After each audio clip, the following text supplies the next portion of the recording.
Welcome to Mykon's Hardware. Recently I have got two customers to build a workstation, one for video editing and video production, another one for financial calculations. The workstations have to be powerful and deliver good performance, but still not be very overpriced. In this video I am going to test three different interesting configurations and compare them with performance of my Threadripper 1950X workstation, which I use on daily basis. First, let's go through the detailed hardware specification of each configuration. Obviously, I had to include Xeon E5-2678 V-Ray, as this is such a great CPU for such little money. For about 115 euros, you're getting 12 cores, 24 threads, with a turbo boot speed up to 3.3 GHz. What's unique about this CPU is that it supports DDR3 memory, and when placed on 100X99TF motherboard, you can use DDR3 server ECC registered memory, which is dirty cheap nowadays. The first configuration tested is Xeon E5-2678 V-Ray on 100X99TF motherboard and 4 sticks of 8GB each, DDR3 1333. The memory was overclocked to DDR3 1866. Unfortunately, DDR3 2133 did not work with these memory modules. Memory timings were also tightened as much as possible to CL10. The rest of the timings you can see on your screen. Total price for such combo without cooler and without everything else would cost around 270 euros. Basically, for less than 300 euros you're getting a very nice base for any kind of a workstation or a gaming PC. The next option was with Tinsha X99 Dual. Since the motherboard cost around 170 euros, the budget did not allow me to use two Xeon E5-2678, that's why I decided to use two E5-2650 V-Ray on this motherboard. So the second tested configuration is two Xeon E5-2650 V-Ray on Tinsha X99 Dual motherboard, 4 sticks 8GB each, DDR4 2400 ECC registered memory, which was working at speed DDR4 2133. It is maximum supported speed for Xeon E5-2650 V-Ray with CL11 timings. The rest of the timings you can see on your screen. Such combination would cost you around 425 euros if you buy parts from AliExpress. E5-2650 currently costs around 75 euros, two of them would be 150 euros. Tinsha X99 Dual is 165 to 175 euros. 4 sticks of 8GB each DDR4 2400 would cost you around 110 euros. Ideally, it would be better to have 8 sticks of 8GB each, but the customer does not need 64 gigs of RAM, 32 is more than enough, and the budget was kinda limited, that's why I decided to go with 4 sticks of 8GB each. So in this particular case, only 2 memory channels per CPU are utilized in this workstation. In total we still have quad memory channels configuration, but each CPU has only 2 memory channels in use. Total amount for this combination would cost 425 euros, but because I have got my Xeon E5-2650 V-Ray cheaper, I was able to sell it cheaper for my customer. You also need to keep in mind that for dual socket configuration you need 2 CPU coolers, not just one, so this will also add a little bit of extra cost for the entire build. Tinsha X99 Dual is slightly bigger than a standard ATX motherboard. It follows under extended ATX format, thus you also need a big case to fit the motherboard inside. In my particular case, I use Fractal Design Define XL-R2, which is hosting this motherboard perfectly fine. And of course, when talking about workstation on a budget, I cannot skip the great AMD AM4 platform. I'm having AMD Ryzen 7 2700X tested on MSI B450 Tomahawk Max with 4 sticks 8GB each, DDR4 3200. Unfortunately, with 4 memory sticks, this CPU refuses to work with the DDR4 3200, and I had to downclock it to DDR4 3000 CL14. The rest of the timings you can see on your screen. If you're about to build such configuration, then Ryzen 7 2700X can be picked up from AliExpress for about 140 euros. If you have second-hand market around you, you can also search for good deals as well. A decent B450 motherboard or B350 motherboard can also be found on AliExpress or in local stores or around on the second-hand market for around 100 euros. 4 sticks of 8GB each, DDR4 3000 or DDR4 3200 would cost you around 150 euros, so the total base would cost around 390 euros. This is more than 100 euros extra when compared to Xeon E5-2678 V-Ray, but slightly cheaper than dual socket configuration with a Tinsha X99 Dual and two E5-2650 V3. To make this all comparison more interesting, I have decided to throw into results from my main workstation with the Threadripper 1950X, which is currently running on Gigabyte X399 Aorus Pro motherboard, with 4 sticks of 16GB each, DDR4 2666, overclocked to DDR4 3000, CL16. The rest of the timings you can see on your screen. For the test and benchmarking, I was using XFX RX 5700 XT Thick 3, Samsung Evo 850 5GB for all the tested configurations except my main workstation, which is using Samsung Evo 860 2TB. EVGA Supernova 750W G2 will make sure that there is no problem with power delivery. A few more important things about this test. Both X99 configurations with the Xeon E5-2678 V3 and the two E5-2650 V3 were tested twice, once in stock configuration with the just tuned memory, and the second one with Turbo Boost unlock. This means that Xeon E5-2678 was forced to run 3.3 GHz on all cores, and two E5-2650 V3 were forced to run at 3 GHz on all 20 cores. Ryzen 7 2700X was not overclocked and was working at its stock MSI B450 Tomahawk BIOS configuration. The only thing I have made is applied slightly negative offset for the CPU voltage, because for some reason at the default configuration this motherboard supplies excessive voltage, which results in overheating and downclocking the CPU. Memory was not tuned. I did not use Ryzen DRAM calculator to tune the memory because it takes so much time. I have tried multiple configurations provided from the Ryzen DRAM calculator and nothing worked. So I have just enabled XMP profile for DDR4 2933 and let it be like this. My Threadripper 1950X is overclocked to 3.95 GHz. Unfortunately, it's not stable at 4.0 GHz. It boots and it works, but still every now and then I'm getting blue screens, and since I'm working on videos and other projects which I cannot afford random crashes, I decided to downclock it to 3.95 GHz. DDR4 3000 CL16 is the best configuration I was able to achieve with 4 sticks of 16GB each. Any configuration proposed by Ryzen DRAM calculator did not work on this motherboard, with this memory, with this CPU. Unfortunately, first Ryzen generation CPUs just don't have good enough memory controller to have anything better. I have tried to use different kind of memory modules rated at DDR4 3000 and DDR4 3200, but none of the modules worked with anything higher than DDR4 2800. Only these modules from Corsair with Micron chips rated at DDR4 2666 were able to overclock to DDR4 3000 CL16. I guess that's all you have to know about the test bench, and now we can go to some test results. Let's start with AIDA64 memory test. All the figures, all the numbers you can see on your screen. Basically, read and write is very similar in all tested configurations, with a few outliners which I will mention here. Threadripper 1950X is obviously providing the best read, write and copy performance of the memory, while dual socket configuration is having some kind of a disappointing write result with just 46 GB per second, which is about the same as Xeon E5-2678 and Ryzen 7 2700X. On the other hand, memory latency is worst on Threadripper 1950X, which is around 100 nanoseconds. This is just disgusting, but unfortunately there is nothing I can do about it.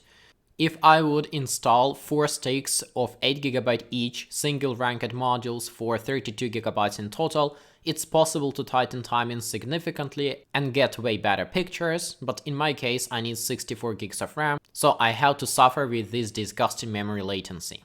Dual socket configuration also does not have the best latency, around 80 nanoseconds.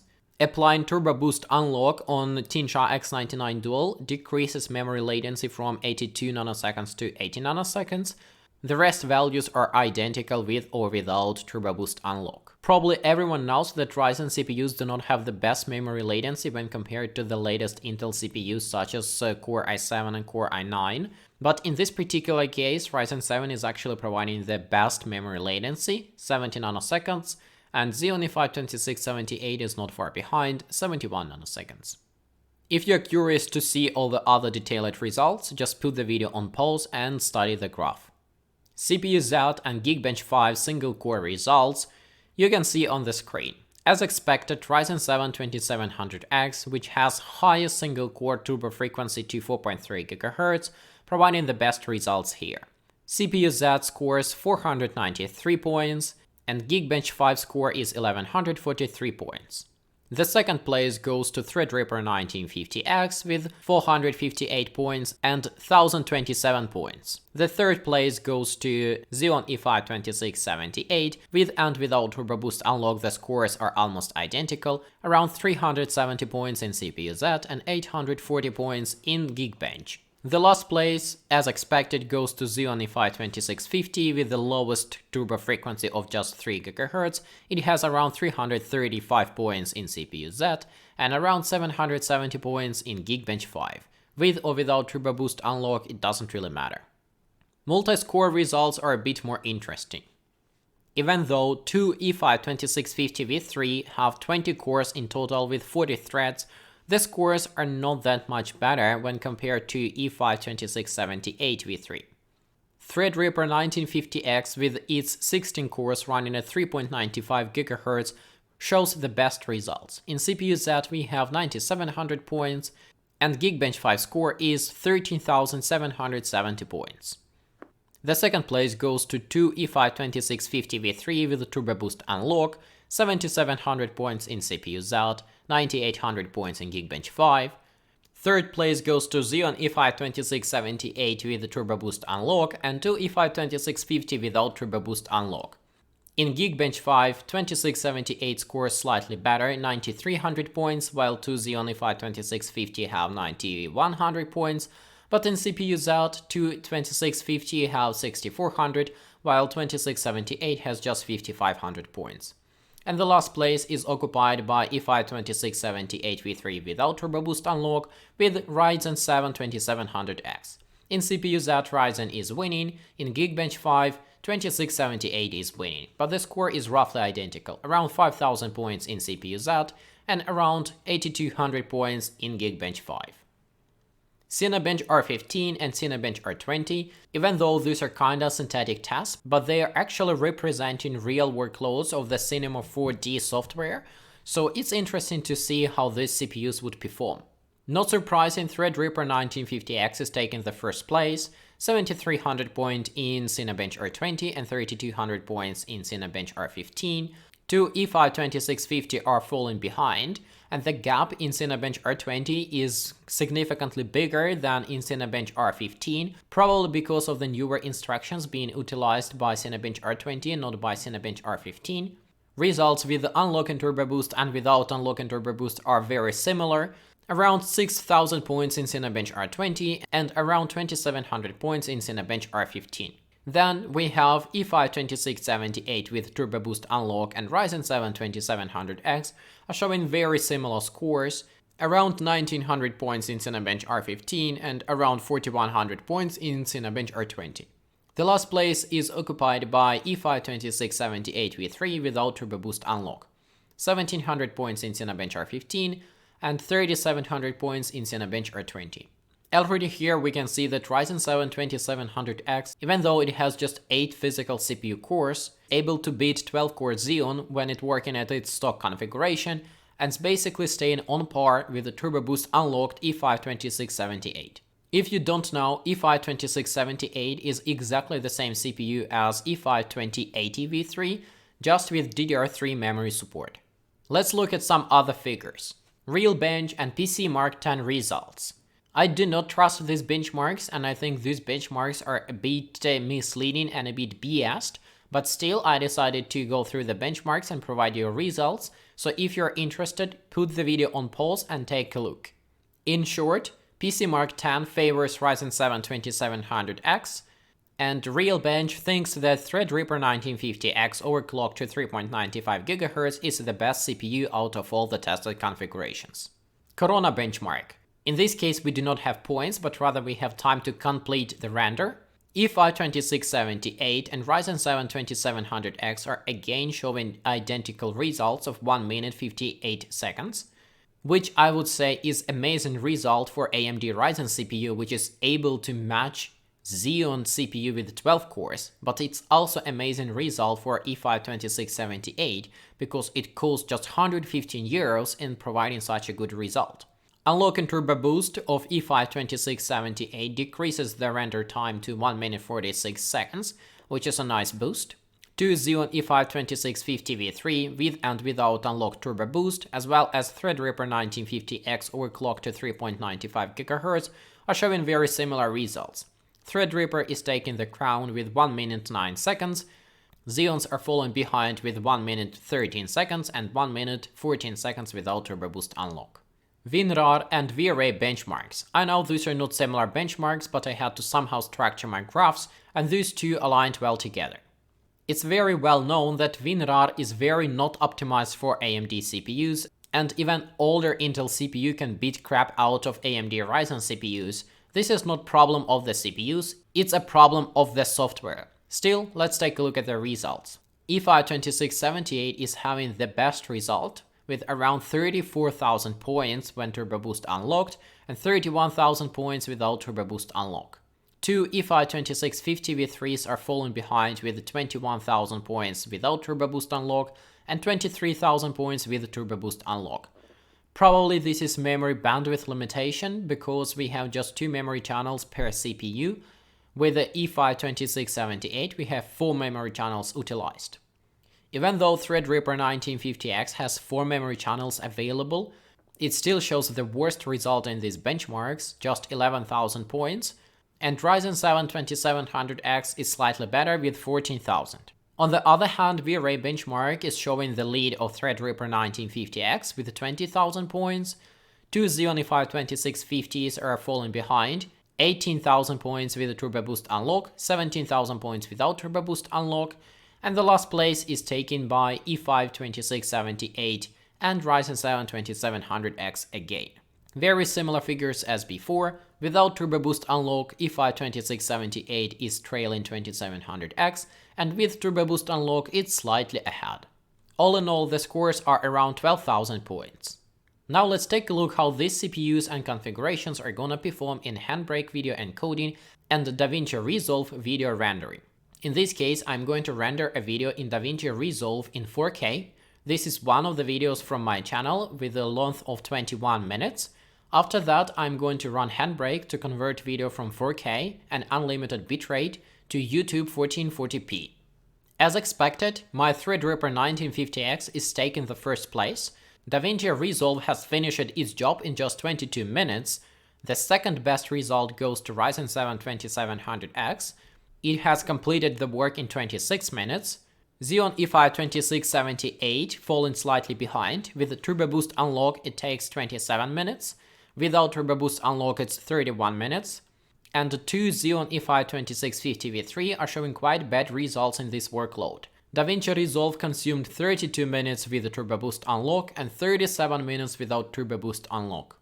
Obviously, if you're working for video production, dual socket configurations like these with the low clock Xeon CPUs are not the best options. Handbrake video encoding having very similar results. Threadripper is taking the first place again, just 26 minutes spent.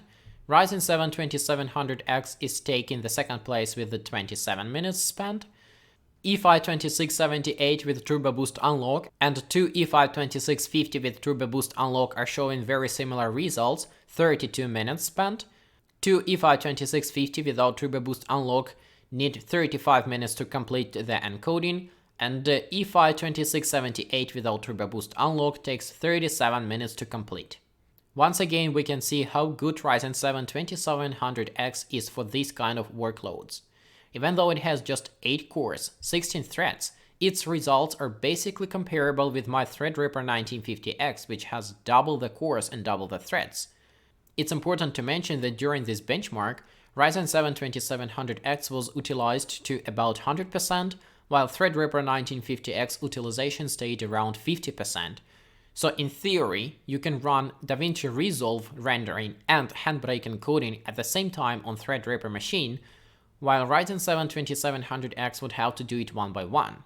And actually it happens in my workload that I'm running multiple Handbrake video encodings at the same time.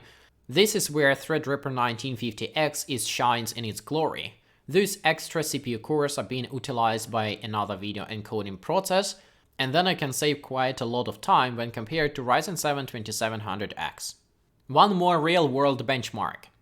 My customer has provided me a custom workload in MetaTrader 5 to calculate the speed and performance of the workstations, which is taking more than 1 hour to complete, and here are the results.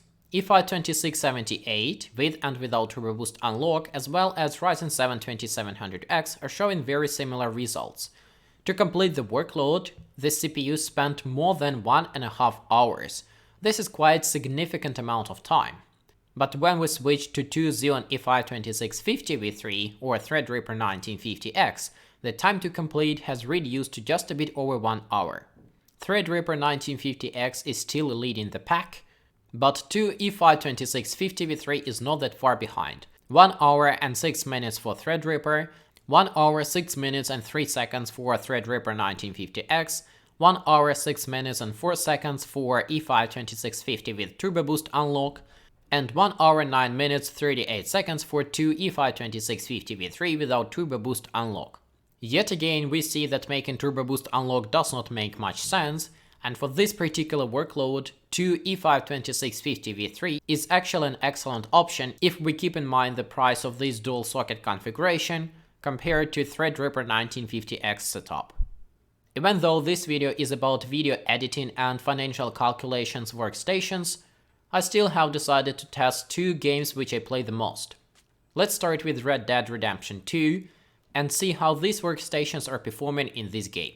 The game was tested with in-game benchmark, 1080p, balanced preset, Vulkan API.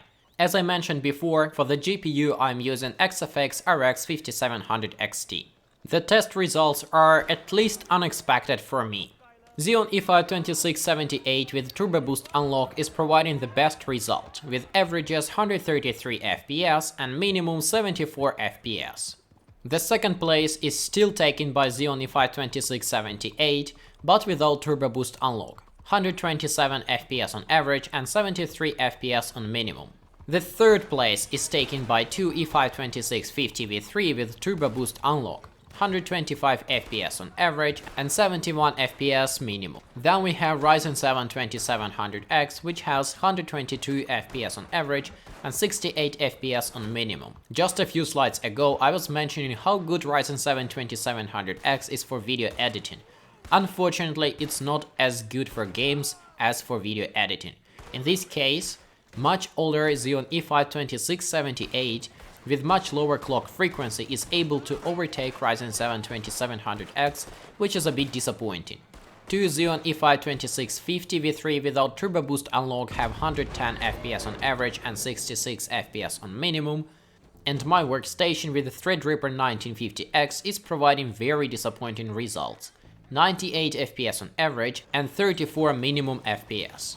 This is very sad to see, but we have what we have. This game really does not like Threadripper CPU. I have tested multiple times, validated and revalidated my scores. Maybe this is happening because I have some background jobs running on my main machine. Maybe this is because of the disgusting memory timings, and if I would be able to tune the memory with a DRAM calculator, I would have better scores. But unfortunately, if I install 64 gigs of RAM, there is no way I can tighten the timings even more than what I have now. The other game I play quite a lot is Battlefield 5. The game was tested at 1080p with ultra graphical settings, DirectX 12 API.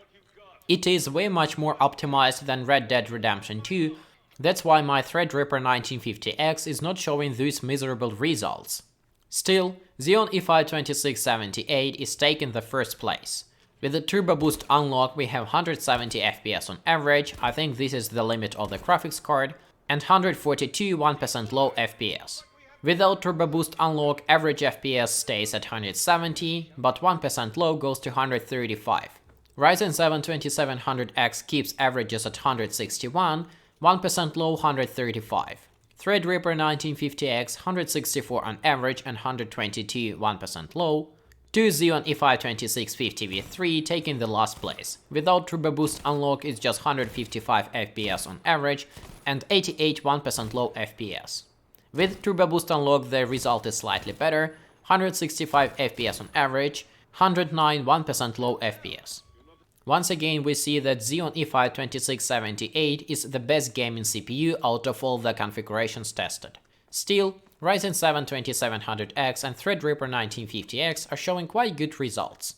Even though Threadripper 1950X is not the best gaming CPU, there is still a gaming use case for it. For example, during Battlefield 5 testing, Ryzen 7 2700X was loaded about 50% all the time. This means all 8 physical cores of the CPU are fully utilized. With the Threadripper 1950X, the CPU utilization stays around 25%, which means only 8 physical cores out of 16 are utilized. This allows me to run OBS and record my gameplay at 1440p without a significant penalty to the graphical performance, because Threadripper 1950X has so much extra redundant CPU power which can be utilized for video encoding, decoding, or doing whatever you want while gaming. Sometimes I even start video encoding in Handbrake and just load Battlefield 5 and go to game because my Threadripper 1950X can handle that. That would not be possible with Ryzen 7 2700X. Still, if you're looking to get just a pure gaming computer or video rendering workstation, then Ryzen 7 2700X and Xeon E5-2678 V-Ray are obviously much better options than Threadripper 1950X. Xeon E5-2678 V-Ray combination is gonna cost you slightly less, but AMD AM platform is a better investment because you can always snap in Ryzen 3600, Ryzen 3900 or even Ryzen 3950X on basically any AM4 motherboard. Even if you're using crappy B350 motherboard, Ryzen 9 3950X is gonna work. Yes, it might be not performing as good as on expensive B450 or X570 motherboard, but it's gonna work and it's gonna deliver you a lot of performance.